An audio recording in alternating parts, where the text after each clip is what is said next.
Welcome to a program, a special program for us. Today we have a guest from across the ocean in Botswana.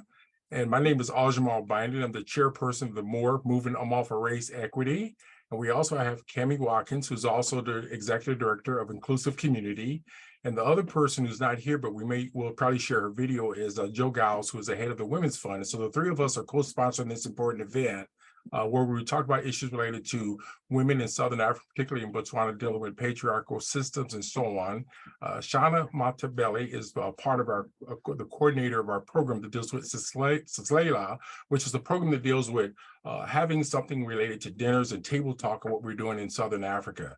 There's a number of people. Shana's been with us since January, and she's a person who has a former background as a journalist. She actually went to school at Creighton University, and so we met her through an event we did earlier in the last year. I'm very pleased to have her join us, and she'll talk a bit more maybe about herself, and also as she goes through some of the PowerPoint she's going to do. Today, our format is to have Merapelo, Letebele, we also call her Shana. You see me switching back and forth. She's going to talk through some PowerPoints and issues and some of the issues related to what she's been encountering and dealing with. And then we're going to have a little bit more feedback, questions, and answers, and we will probably have a video from Joe Giles, who's going to ask some questions because she had a chance to see some of the PowerPoints earlier. And then Cami Watkins and myself will act kind of as a facilitator and hopefully get you engaged in asking questions or raising issues about some of the paradigms and some of the theories that Shana will be sharing in her presentation. So we hope this will be a lively session. It's very informal, as we say, with more. And one of the important issues that we like to do is let people have fun, but also talk about those issues related to race. And today we'll talk a bit more about gender issues and equality and things like that. So we're glad that you're able to join us today. This is a wonderful opportunity. And by the way, in Botswana time, they're like 7 hours in front of us. So it's a different time zone. So this is one of the reasons why we do some of our events in the daytime. So without much further ado, let me just introduce Merapelo, Letebele, Shana, and let her go from there. And Shana, we say a little bit more about yourself, and then we'll get right into your presentation. Yes. So the whole world is concerned with gender parity, and there are all these solutions that everybody has out for the developing world, for countries like Botswana, which they think can help with issues that can bring women to the fore. Next screen, please. And the point of my presentation will show that although some of the methods that are being considered may work, for as long as people are not looking at the root cause, there may be a problem, because the problem in Botswana is hinged on patriarchy, a social system that perpetuates gender inequalities, because the males in the society dominates everything, the economic sectors, education, and political power. So I'll just be looking at this issue of patriarchy and how it impacts women's equality and social justice in Botswana. Next slide, please. So in my culture, it is very easy to see where everything started. That's what the timeline is about. We had a system where men had a sort of like a court, which is called the kutla, where they used to sit around like you see in the picture, and that's where they would discuss policy, laws, and mete out justice in the community. So this is where this, excuse me, oh sorry, this system was exclusive to men only. Women were not allowed to be part of this. And this is where all the patriarchy, the harmful side of the patriarchy, was able to come to the fore through this quota system. Next slide, please. And there were many instruments how from the quota, what happened next in the community. Are you able to get the slide for me? Yeah, we're there. This one? The fourth one, sorry. The next one. Okay. Sorry, go back one slide, just one.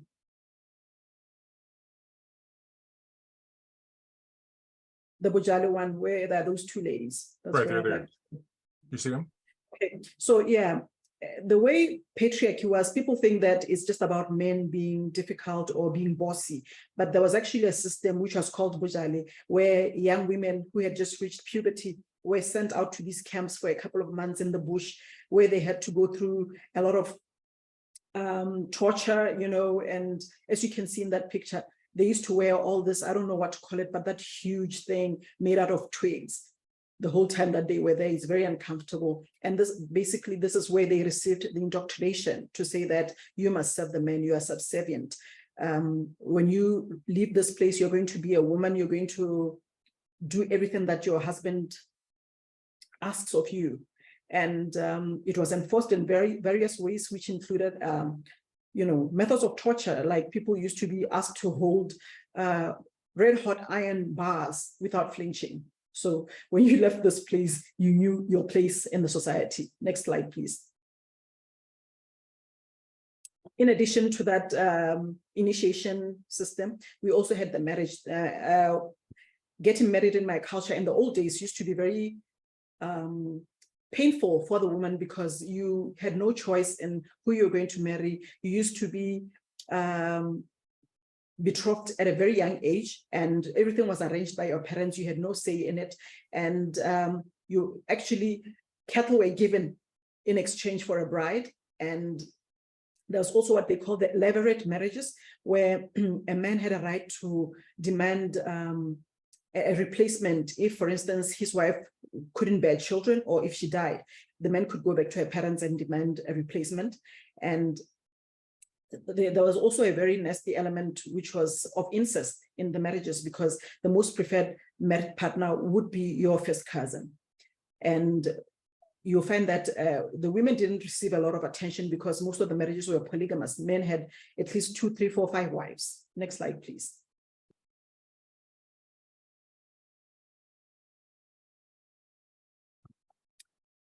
Another way that patriarchy was enforced in my culture was just general gender roles. Women in my culture had to do everything, including building the houses, making up the pots, doing all the agricultural work, whereas the men just made clothes, took care of cattle, milked the cows, and went to war every now and then. So those are 2 examples of early Europeans who were the precursors to the colonization. You know, this is what they said when they found the people going on with their daily lives. They remarked at the fact that women had the bulk of the difficult work. Next slide, please. And I just put in this one for fun, but at the same time, it's a very serious thing because the men were in charge of the cattle. And as you know, in pre-colonial times, people used to walk around wearing clothes made out of animal skins, and you could only get these animals from hunting and from the cattle or some of like goats that you had in the home. So if the husband was in charge of all those things, then he is the one who made the clothes. So that's why a lot of women ended up looking kind of naked. But of course now a lot has happened. No, it's fine. Go to the number 8. In the 21st century now, because we are part of the global world, a lot has changed. In 2004, there was actually a very, okay, sorry, let me just go back to this one. After those men, the ones whose examples I just showed were in the country, we entered the colonial period where we were colonized by European powers. And they destroyed the culture because they thought that it was heathen. And I'm putting out a question to you to say, do you think that the destruction of this culture helped women's lot? For instance, when colonialism came, it brought with it slavery, racism, Christianity, and paid labor. Men were now suddenly able to go and earn money working for the Europeans, and that changed the dynamics in the home because the women used to provide all the economical aspect, or provide for the economic aspect of every family. So suddenly men could afford articles of European manufacture, which improved life and lessened the burden on the women. And I also have something to say, there are some parallels. If you really look at what patriarchy in my society was, it's almost like the same thing as slavery that Africans in the United States, for instance, experienced, and everywhere else where they were enslaved, because in both systems, you had people being sold if whenever a bride price is paid in exchange for a wife, it was the same thing as somebody selling a slave.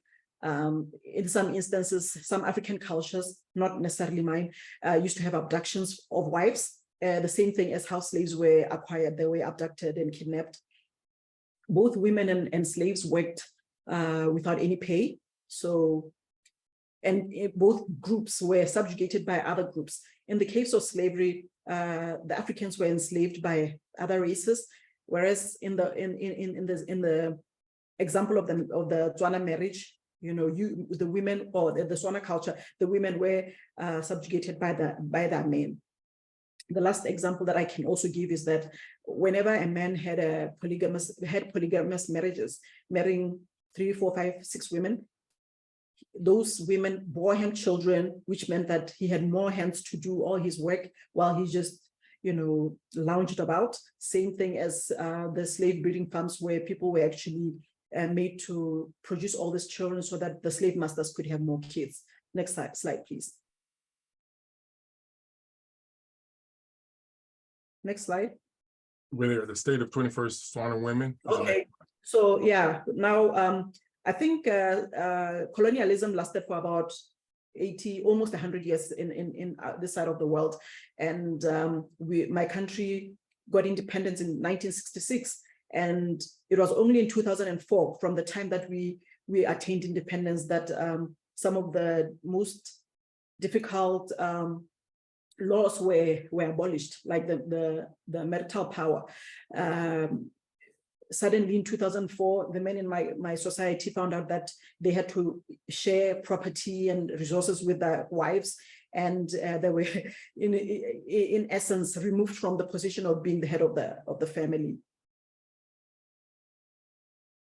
And I can just say, there's this definition of marital power that I got from Blood, Wolf, and Scazzoni, where they thought that marital power resulted from the contribution of resources, you know, like income and occupational status. I think they're referring to what was happening in the West, because in my culture, the women did all the work. Therefore, they made sure that the family was well fed and all those kind of things, but they didn't have the power.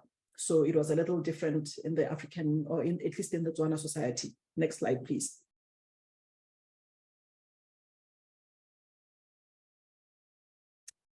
Okay, now I can just mention some of the negative impacts of patriarchy as we know them today. The whole world is crying about the same thing. And now that since 2004, the law that used to put women in subjugation has been scrapped, we still find that some cultural elements and practices are still going on, including the religious practices where women are still seen as inferior to the men. You know, the man is still head of the household in religious terms and in the cultural aspect, in the cultural sense. And this has produced a lot of unmarried mothers over time, and it keeps them very vulnerable, because when you are unmarried and you have to raise children, but you are also unemployed, or maybe when you have children, sometimes you cannot keep your job. It keeps women in perpetual vulnerability. Women in my country also lack political power. I think in parliament today, we only have 4 specially elected women who did not go through elections to get into parliament, or one of them may have lost and then came back as a specially elected member of parliament. So women generally don't have any say in a lot of the policies that come out of the political process. And so basically our society still expects women to do certain things that restrict their upward movement in the economic and education or whatever sector, and these continue to reinforce gender inequalities. Next slide, please.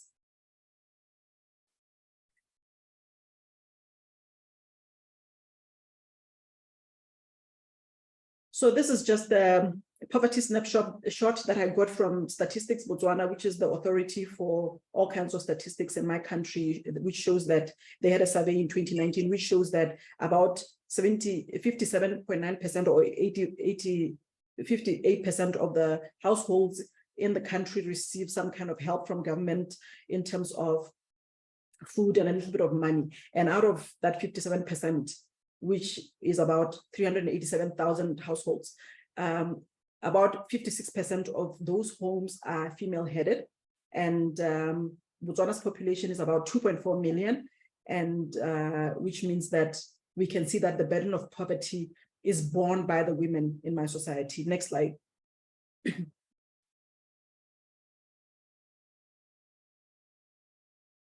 Next slide. There, the violence against women in permanent crisis.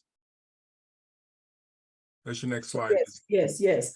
So all these things that I've said also keep women in a very precarious situation where they become victims of violence. Every week, these are just 4 headlines I got from a very popular tabloid newspaper that shows that every week there's a story of how a woman has been brutalized by the men in our society. So it's like, even though there's like a gender policy or against violence on women, things keep on just getting worse for the women. Next slide, please.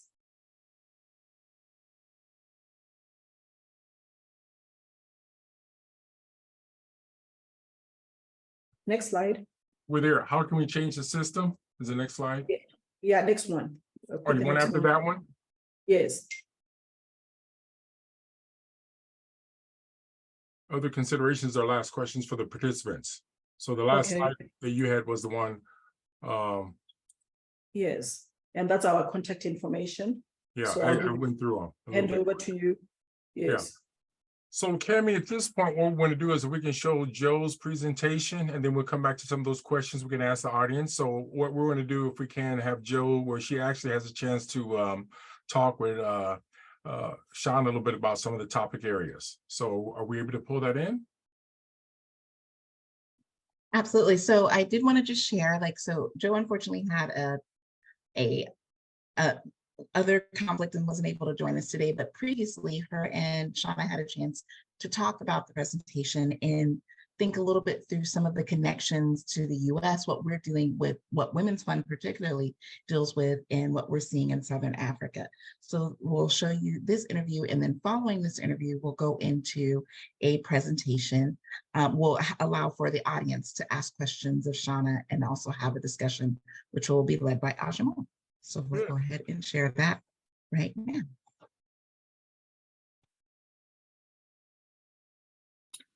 Hello, everybody. My name is Jo Giles. I use she, her pronouns, and I'm the Executive Director of the Women's Fund of Omaha. And we are delighted to be invited to take part in this conversation around patriarchy. We often talk about this issue in relation to the work that we do at the Women's Fund, because we are focused on in ensuring that women and girls can reach their full potential. And smashing the patriarchy, to be frank, is one of the ways in which we do that. And we do that through a couple of initiatives. For example, focusing on freedom from violence, which was discussed in our presentation, adolescent health, economic security, and women in leadership. So those are our 4 buckets of initiatives, which fold in really nicely when we think about the parallels that are happening globally with patriarchy. So welcome again, Merapelo, Letebele, and we're happy to engage in conversation for a few minutes here, talking about your presentation and the connections of racism and sexism and the intersectionality between the two. One of the things that was really interesting for me that I heard in your presentation was about political power. So you yourself have been involved in politics, and you mentioned that seldom women run for office, and sometimes they don't win, but you did mention that there have been several women who have been appointed, I think, to some positions, which is interesting because here in Nebraska, we have this session a record number of women who are serving in the Nebraska legislature, and yet collectively, some of the policies that have been voted in are against women's empowerment and freedom in terms of control over their own bodies. So I'm curious about how that has played out in Botswana.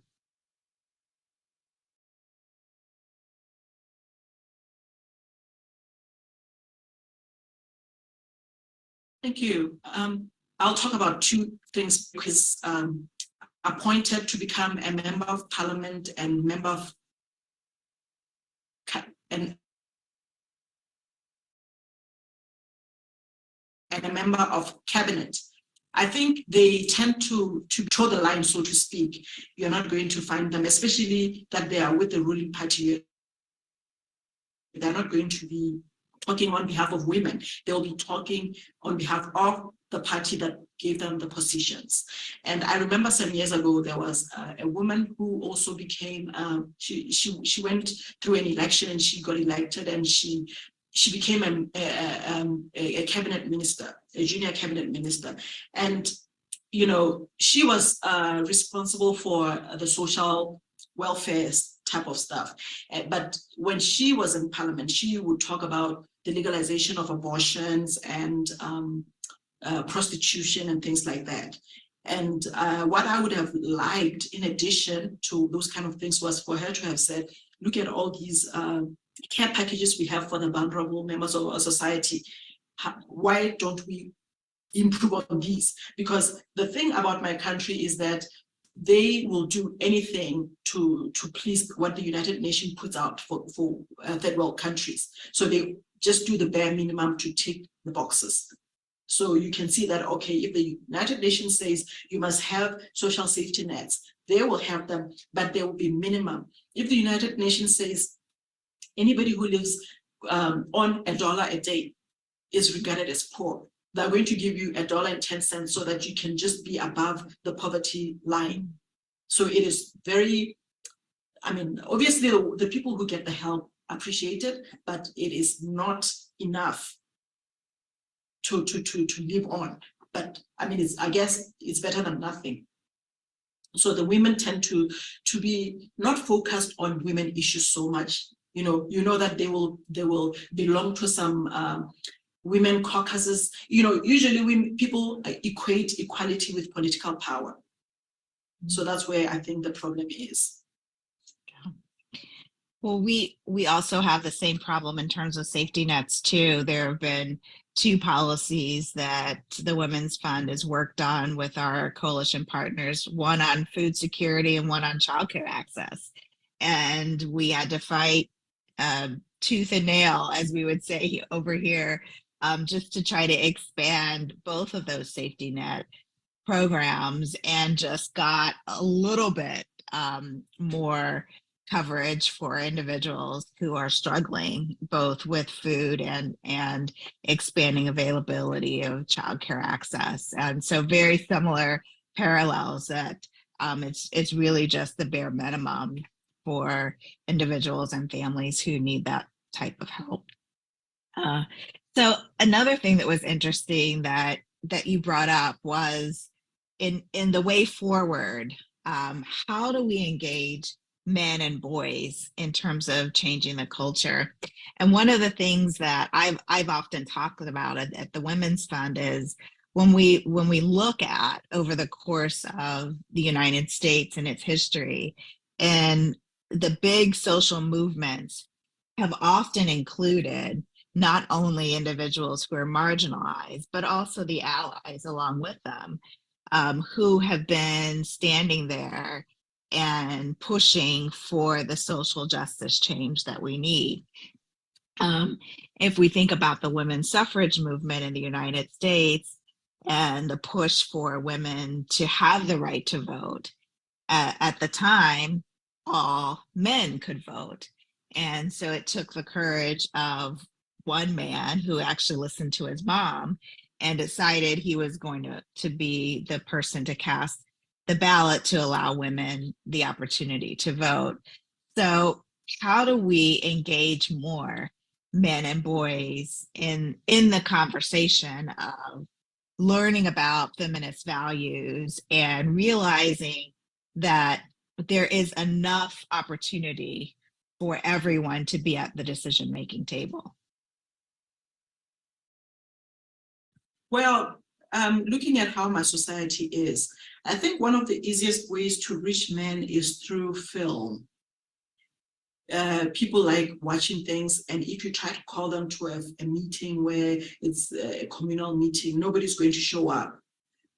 So some of the things that we can do is have films that show how harmful it is when only one group is dominant over the other, and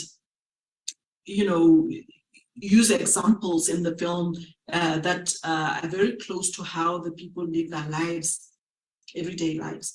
Things like that, I think they have a way. Film is a very powerful medium of, showing opinion and showing different perspectives. So things like that matter. But there are other ways. Men can have conferences.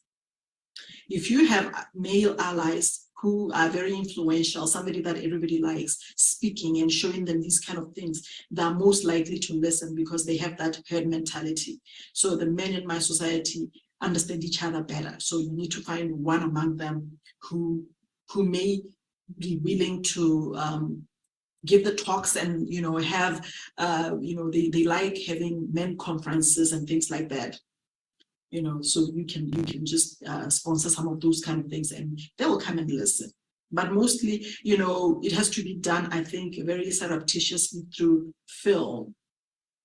That's how you can get them, because if you try to say outright, hey, come here, we want to teach you how to treat us fairly, chances are the others will say negative things and it'll just turn them off.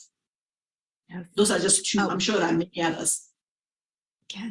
One of the things that is interesting, we have a staff member at the Women's Fund who's male, and it's interesting to watch his journey. He's the first male that we hired at the Women's Fund, and so he has been really reflecting upon what does it mean to have healthy masculinity, and how can he use his position in power and privilege as a male, walking into spaces and showing up in support of feminist values and empowerment of women.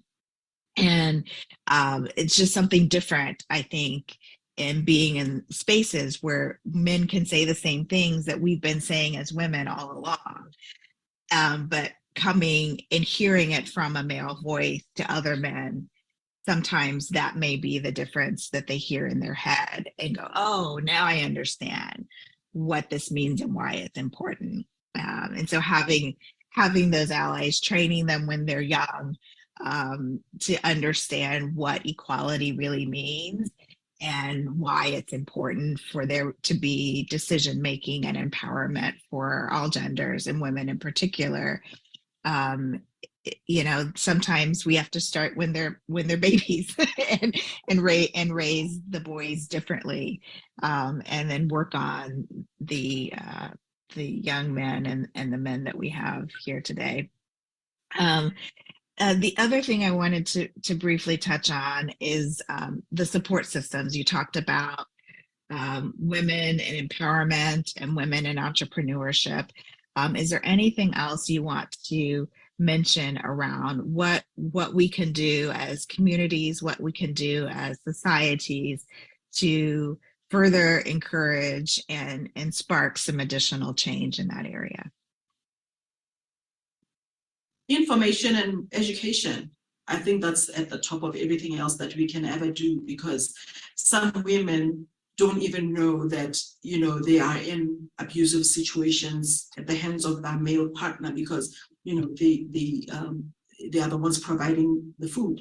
So we need to find ways to get more women to talk, and women are very malleable.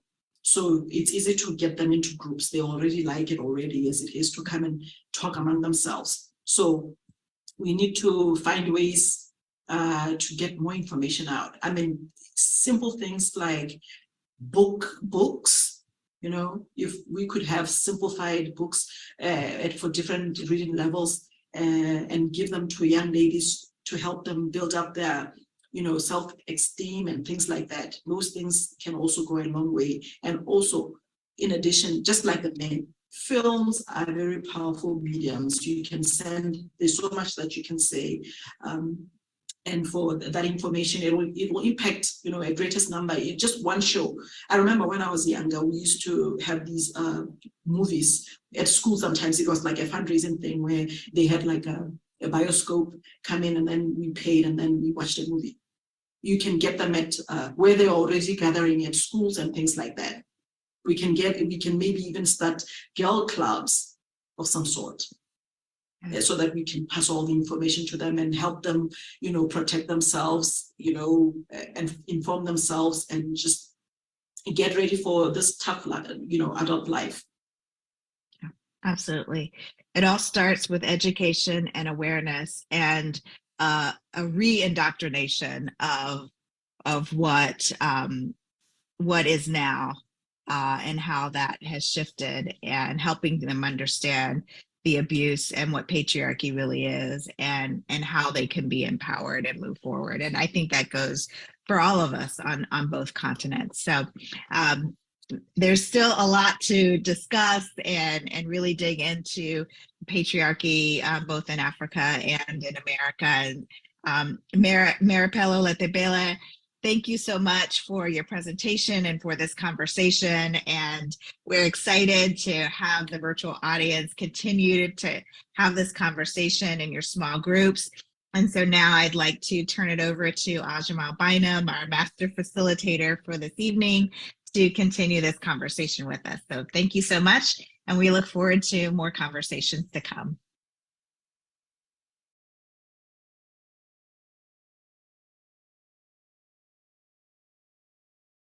All right. So All we're right, back. Ajamal, take it away. All right. We're back in focus now? Can you hear me and everything? Yes, we can. Okay, well, I guess we may have to call it audible a little bit, because one of the things we wanted to do, we only have so much time left. We wanted to give the audience an opportunity maybe to ask Shauna some questions, and also we wanted to say some other things about our own program. But one of the things that we threw out, one of the last PowerPoints we had, was there are other considerations and issues that people should be thinking about. And we even had primed the pump, as we would say, with like 3 questions at the end of our PowerPoint. But we also want you to maybe come with your own comments or whatever, because we know that this could be a very challenging topic for some point to make the equivalent slavery and sexism and all this so on in this conversation. The other disclaimer I would say, Shauna's very modest about talking about Botswana exclusively, but if you go into Southern Africa, whether it be Zimbabwe, Malawi, Swaziland, Lesotho, South Africa itself, they all share similar cultures and they migrate back and forth. And one of the other issues we deal with there is xenophobia. So even though Shauna is very modest to talk exclusively about Botswana, many of the women in Southern Africa experience some of the same parodies and challenges. And I would say other Africans in parts of Sudan and other places would probably say the same thing. So just want to throw that out. But there are 3 questions we threw out as to prime the pump, but we want you to maybe come with your own questions or comments. Questions like well, in what ways do men treat women in Botswana or Southern Africa from either women of color or other women in our society? So how is this related to what we're at here today, even in our own society, based on what you heard? The second question we came up with, how can we work to help transform our respective societies' international patriarchal systems? And also, can we be specific about that? Shauna gave a number of solutions, so on, but what can we come up with that would help us drive this progressive change to get some of this stuff off our plates to make it better? And then the third question is, how is this related to anti-racism and race equity work? So those are the questions that we came up just to kind of prime the pump, but we also want to give you an opportunity to maybe either come on questions with yourself or comments or whatever. And Cami, I'm not quite sure if we want to do the breakout groups, or since we have certain people, 14, we want to just have opportunities for the participants to raise questions and comments related to the presentation. So let me stop right there. So we want to throw, so those 2 questions that I was able to capture and put into the chat, those are questions that we would like to throw out to the audience. So we're going to go ahead and unspotlight our 2 speakers and open it up for others. And we're going to, but I want to first, we have a question that was directly to Shauna, which I want to give her the chance to answer that first. And then we're going to put you all in just 2 small groups to just talk about those 2 questions that we've put into the chat that Ajamal tossed out to us. So the question to you, Shauna, first was interested in what you think the roots of patriarchy derived religion, or is patriarchy derived religion or colonialism? And I don't know, Cynthia, if you want to come off mute and explain that a little better than what I just said, but that's for you, Shauna. Hello. Is she gonna explain further or should I just jump in? Yeah, no, hi, no, thank you for the presentation. Great you. presentation, just heartbreaking, of course. And some parts of Africa, like women are really esteemed. And other parts, as you said, is almost like a slavery system. And I'm wondering if you think it's because Botswana is more impacted by colonialism, or if there's like a religious root and that's how women were subjugated. Just where do you think it stems from? Back to the beginning? Okay, let me just clarify something. I was explaining how it had gone through the ages. Things are a little bit better now. And at one point, before 2004, it means there were 3 levels or 3 yokes that were on the women's necks that made it difficult for them. It was the cultural thing. Before colonialism, the men still had the dominant position. And then when colonialism came, it brought with it religion and Western type laws, which also added to what it was. So it was almost like, you know, the new things, the religion and the colonialism were giving the men it was just basically confirming what they already believed or what they already practiced. And now suddenly we had things written down in the law or things written down in the religious books to say, no, you are subservient. Is that Okay. clear?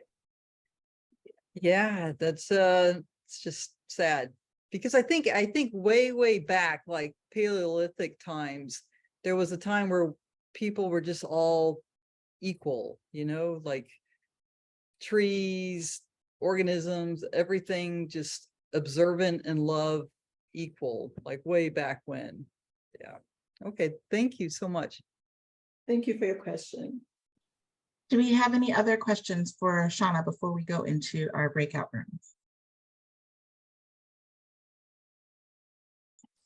All right, so we're just going to go into 2 rooms and we're just going to put you in there for about 15 minutes to discuss those couple of questions, some of your solutions or just thoughts around the questions of how can we work to transform our society's patriarchal systems, and 2, how is this related to anti-racism and anti-racism work? So I'm going, give me a minute, and all right, and all rooms are open.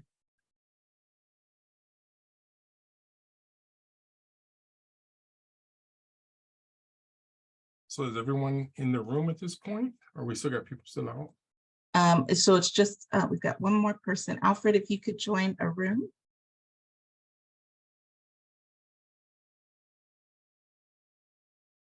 All right. Oh, Alfred is not joined the room. Hey man, I really appreciate you sending me that text message now. I didn't know I was making Shauna the co-host, so she wouldn't have to go to a breakout room. That's good. But it sent her into one anyway. Oh, she went one. Oh, because I made her co-host. Thought she wouldn't go into Yeah. it. Oh, I think I maybe, well, she must have just chose to join because we could have chosen to join. If we Okay. wanted to. So very good. Even in spite of our snafus, it's going very good. I appreciate All right. it. Oh, Alfred just dropped off because he chose apparently not to go into a breakout room. Okay.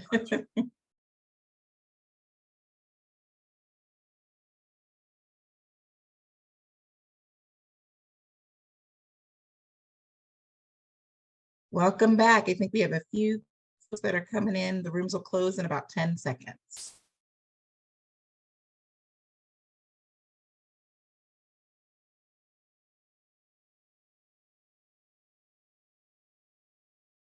Okay. I think we've got everybody back, Aljamal. Okay. I guess at this point, then we will move forward on where we're at. So what we wanted to do, I think, at this point, we want to do a couple of things. Number one, I wanted. Can you hear me? Yes. Okay, what we want to do is maybe give people a chance to share something that came out of the group, and then we want to have both Came in and make some points, but also have Shauna maybe weigh in on this. So some of the points that came out of your small groups, anything that you want to share for the group itself. Don't everybody start at the same time. Is there anybody? Nikki, do you want to share what kind of your group talked about? Yeah, we had a little bit of a quieter group. We did talk a little bit about the importance of just women kind of coaching women. And Samantha, I may butcher what you said, so I might ask you to just kind of summarize what you said if you are willing to do so. I can try. I rambled a little bit. Jane had spoken up about women coaching women, and I echoed from the point of view from just living in the US that the system of patriarchy is often upheld by women, specifically white women, that are using their whiteness as their form of power rather than them being women. And so, you know, earlier the presenter talked about how the proportion of women inside the Nebraska legislature was higher than we've seen it in a long time, and yet we still have very harmful and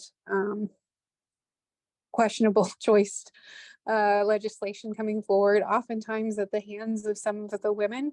And so it's not enough to only think about patriarchy, but also that's how racism work comes into play as well, especially for white women, and dismantling the piece around anti-Blackness and understanding that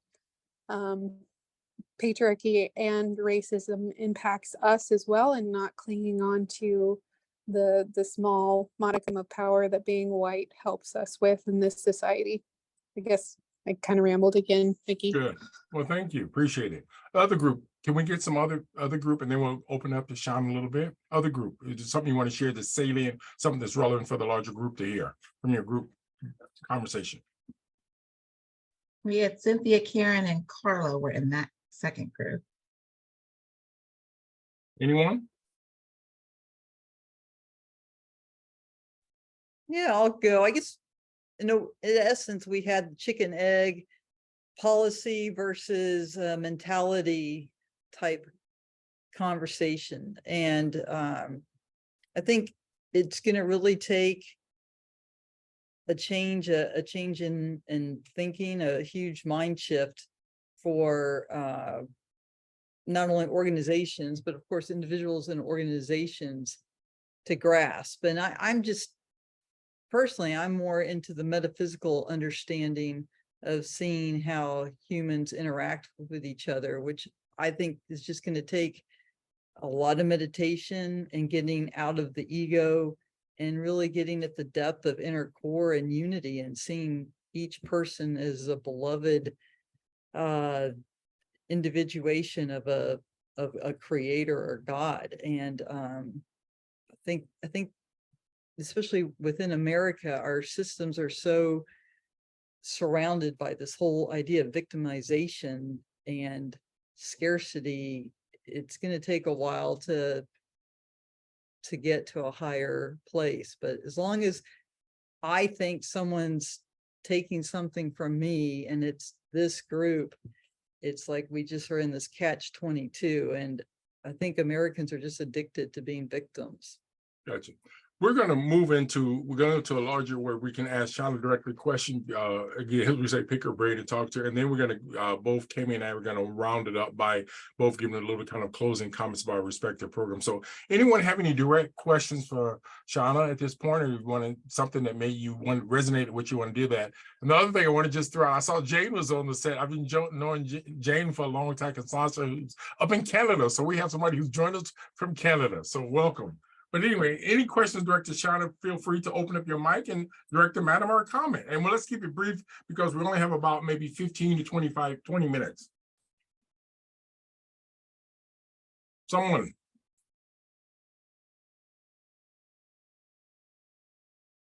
Did the cat get your tongue? Because I got plenty of questions. Me and Kimmy can always come up with questions, but I want to give people a chance to participate. Well, then let me ask it. Okay. Well, it looks like Jane has a question, I think. Jane, go ahead, Jane. I'm nice to hear your voice after what, 10, 15 years since we, good, welcome. I'm seeing your face. Jane's really from Zimbabwe. Been knowing her from a long time. She was a student in my multicultural class at Methodist College. And she's got her PhD. She's a wonderful person. So Jane, you got the floor. Open up your mic. I don't hear like you still, your iPhone is on. There we go. Good. Jane, what's your question? It's not a question, it's rather a comment. This is in response to the lady who I don't know, I can't remember, I don't know the name, I don't remember, I'm very poor at names, who mentioned the white women using their whiteness. I worked for Allegiant Health in Omaha. A companion that I worked with, I have never seen such a subservient woman. Oh, my father. Oh, you are the provider. Oh, yes. She's on the phone talking with her husband. That is how she spoke. And that is how she was at home. The husband was the boss. That was one individual. Let's look at those women in Utah. Let's look at those women in Texas.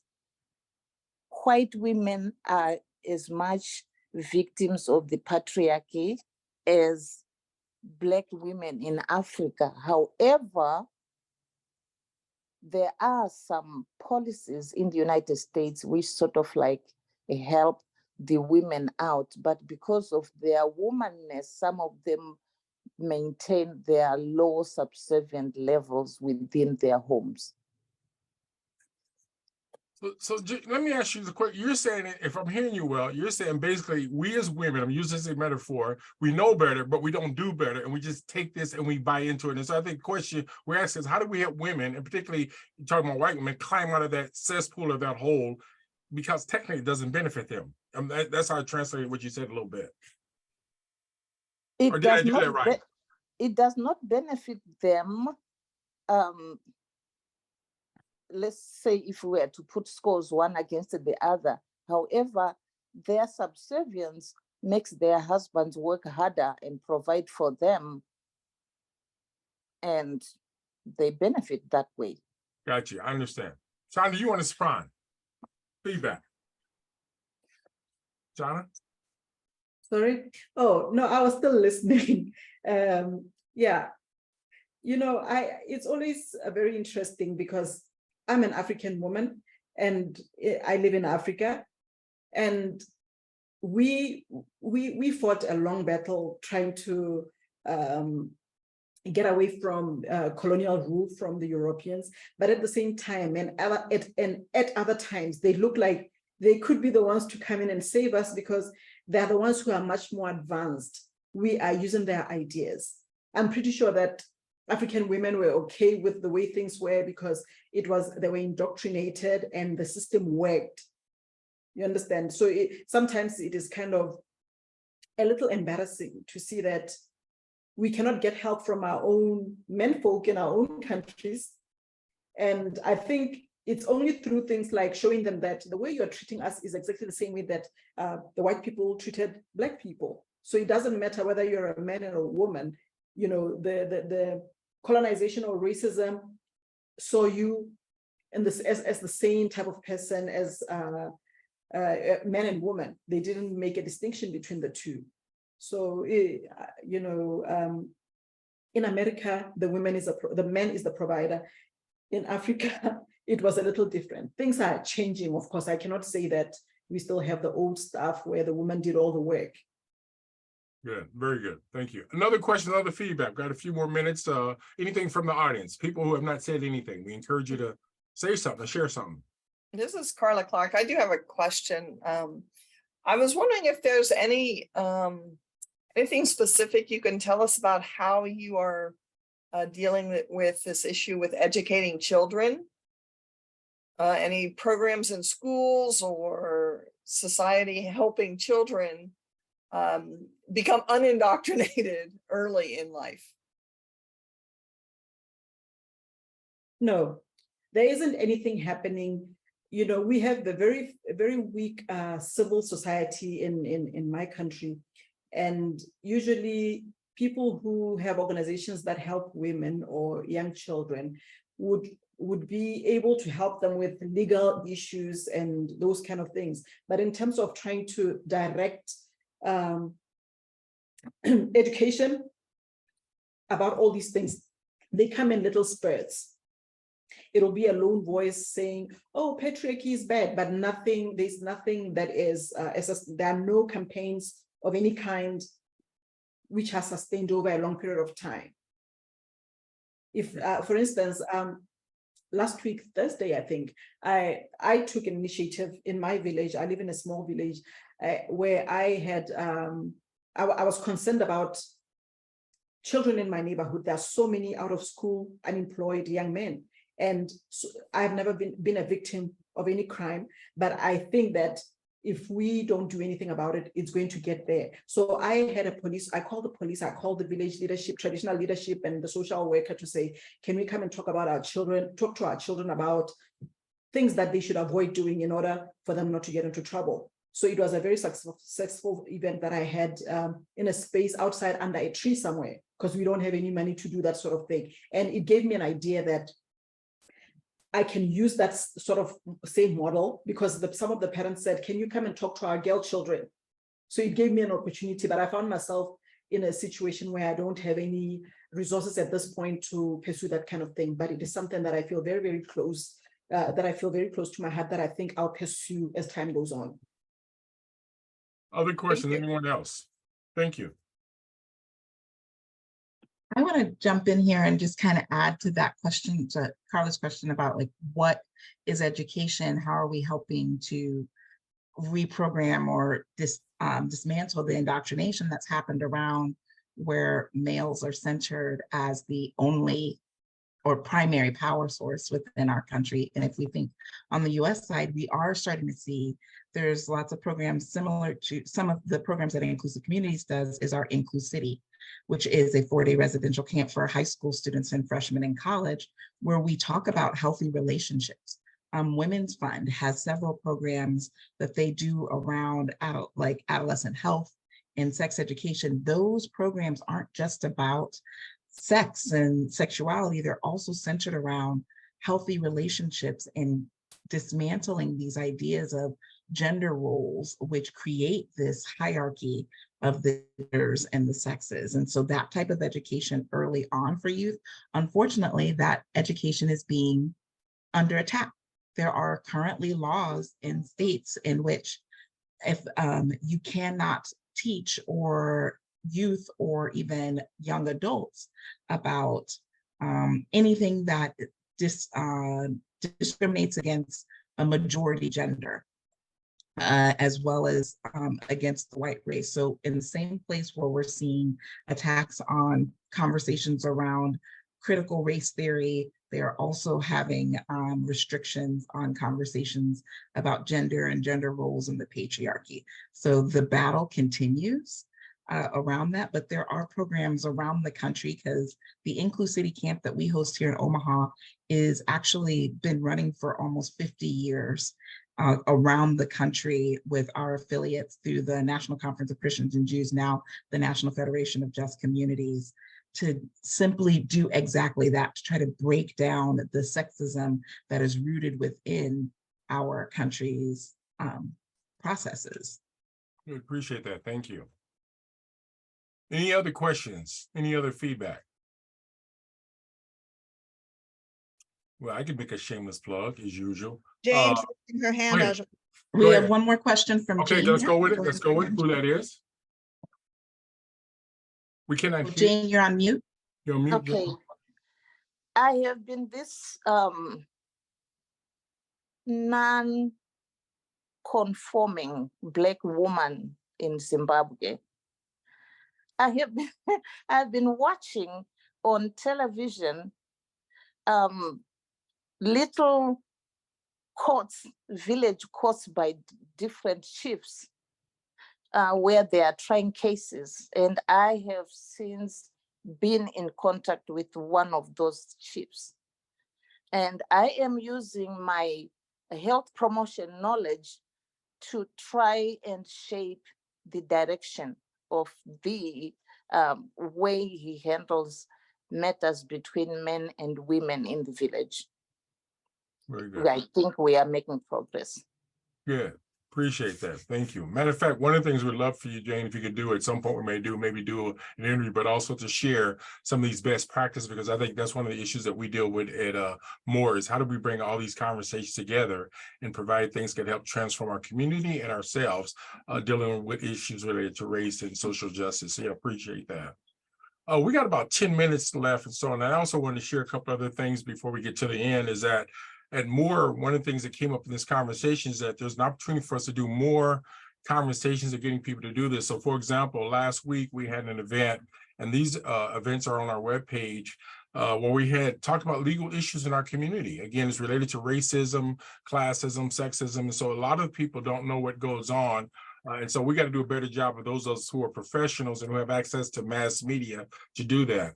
Shauna kept alluding to the film and the whole issue of the media in that area. And also we know we have Twitter and we have all the social media opportunities. So whatever opportunities for social media, we want to make sure that's available to all of us to do that and make more public information.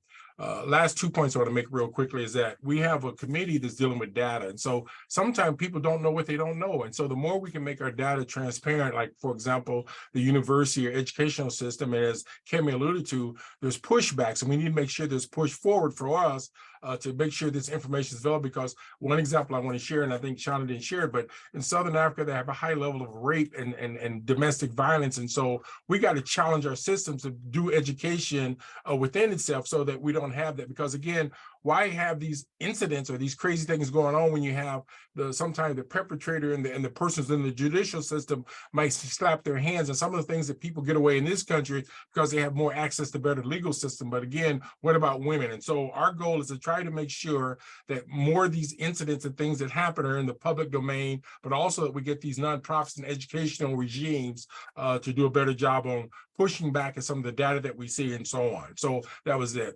Oh, other thing I just want to just say is that we have a series going on bell hooks. Lately, in the last few months, I've discovered bell hooks. I knew about her up to a point, but we have a series that we're going to do. We're talking about her 3 books. Basically, All About Love is the first. I'm going to talk about that on the 2nd of August. We're looking at communion and we're looking at salvation. But bell hooks is probably one of the most prolific writers.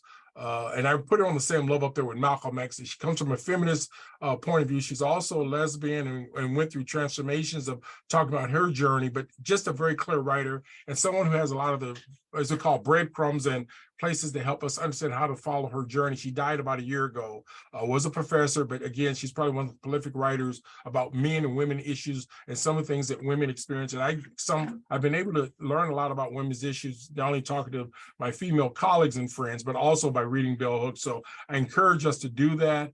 To join some of the events on Moore webpage, as well as sign up to be on our mailing list. And we're going to be working, hopefully in the future, with the Women's Fund, as well as the Inclusive Community, to bring our worlds and communities together to talk about these important issues.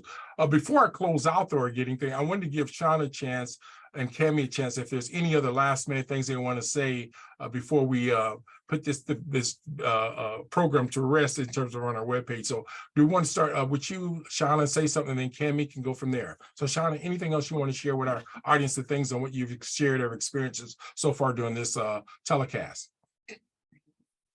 Okay, I just wanted to say to Kemi and everybody else, if you have anything, any educational materials or something that you can share, I'd be happy to receive those and try to see what I can do within the bounds of what is possible, because this is a crisis situation. And I think the sooner we start, the better it will be for everybody. There will be, obviously, there has to be a cultural element that I need to weave into whatever else so that we can get to the people who really need the help. I think even without money, there's a lot that can be achieved just with informing young people, educating them on things that can really help them get ready for the adult world. It is rough out here. Good. So Kemi, would you like to share some information? Yes, I just want to say thank you to Shauna and for more, and also Joe with the Women's Fund for partnering and inviting us to be part of this conversation. A couple, just for those of you that aren't aware of inclusive communities, we have been around since 1938, and our mission is to confront prejudice, bigotry, and discrimination. So this topic, the intersection of sexism and racism, is really key to some of the work that we do. We host a series of conversations called Table Talks, our Omaha Table Talks, as well as we have a variation of our one on LGBTQ issues, one on Native American issues, and one on Asian American Pacific Islander issues, and then just any general issues around ability, any of the isms, we confront that and address them through our institutional transformation, community building, and leadership development. And our Table Talks are part of our community building work. So we encourage you to join us.